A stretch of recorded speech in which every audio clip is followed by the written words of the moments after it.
сайн байцгаана уу? Модуль математикийн сургалтын төвөөс явуулж буй өгүүлбэртэй бодлого бодис сурцгаая аянд нэгдэж байгаа та нартай баярлалаа. Өнөөдрийн хичээлээр бид хэсгийн бодлого бодис сурах болно. 1-р хичээл. Дараах жишээг хамтдаа уншийе. Тариалчин 250 га тариалмын талбай 5-ны 3 хэсэгт төмөс. Үлдсэн талбайд луван тарьжээ. Нийт хэдэн га газарт луван тарьсан бэ?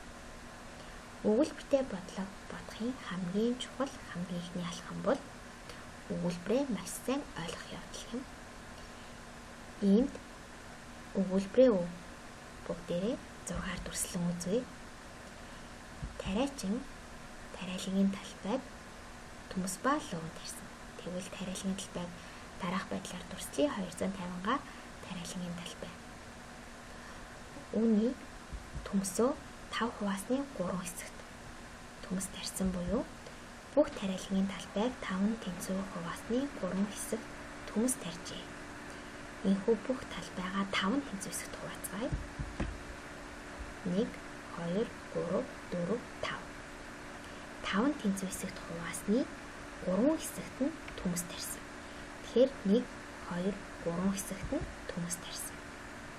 Үлдсэн хэсэгт луван тарьсан буюу үлдсэнийг планаар бодъё.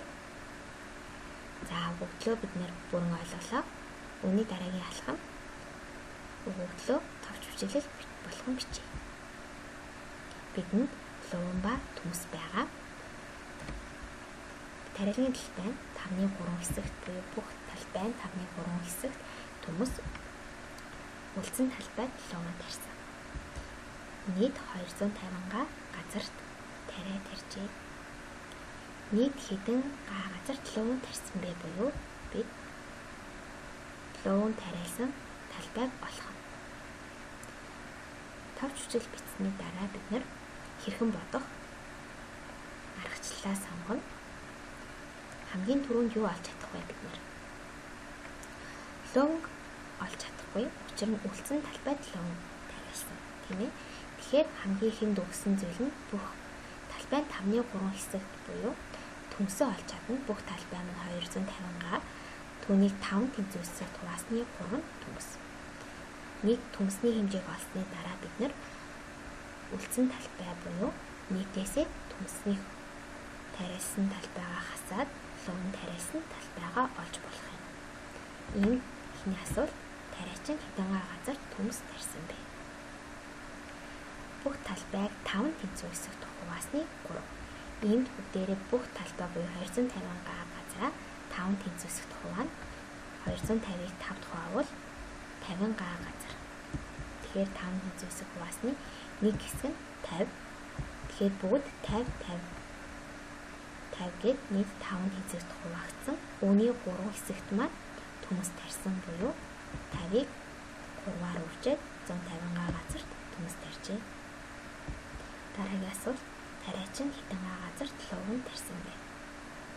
Тэгэхээр тариачин үлдсэн га талбайд луван тарьсан. Ийхүү нийт талбай маань 250 га газар. Үүнээс 150 гад нь төмс тарьсан. Тэгэхээр 250-аас 150-ыг хасаад 100 га газар луван тариалсан. Өгүүлбэртэй бодлогын хариу маань 100 га газар луван тарьсан. 2-р жишээ. Зогсоолд 24 машин байв. Бүх машины 4-ний 1 нь улаан ба 8-ны 3 нь хар машин. Үлдсэн нь цагаан өнгийн машин байсан бол хэдэн цагаан машин байсан бэ? 6-аар дүрслэе. 24 машиныг 24 нүдээр дүрслсэн байна. 4-ийг харьцан 6 хэмжээтэй тэгш үзэгдээр дүрслэлээ. 4-ний 1 нь улаан гэдэг маань бүх машиныг 4 тэнцүү хуваасны 1 хэсэг нь улаан өнгийн машин. Хар өнгийн машин нь 8-ны 3 буюу бүх машиныг 8 тэнцүү хуваасны 3 нь хар өнгийн, үлдсэн нь цагаан өнгийн машин байжээ. Ийхүү товч хүчилэл бичиж бидэнд улаан, хар, цагаан өнгийн машин байгаа. Улаан машин бүх машины 4-ний 1 хэсэг, хар өнгийн бүх машины 8-ны 3 хэсэг, цагаан машин үлдсэн. Ийхүү нийт машин маань 24 машин. Олох гэж байгаа зүйл маань хэдэн цагаан машин байсан бэ буюу цагаан машины тоо болох нэ. Бидэнд бүх машин байгаа. Тэгэхээр эхний ээлжинд бид улаан ба хар машины тоог олоод нийт машины тооноос асуул үлдсэн буюу цагаан машины тоо маань гарах болно. Иймд эхний асуулт маань зогсоолд хэдэн улаан машин байсан бэ? Нийт машиныг 4 тэнцүү хасны 1 буюу 24 машиныг 4-т хуваавал 6.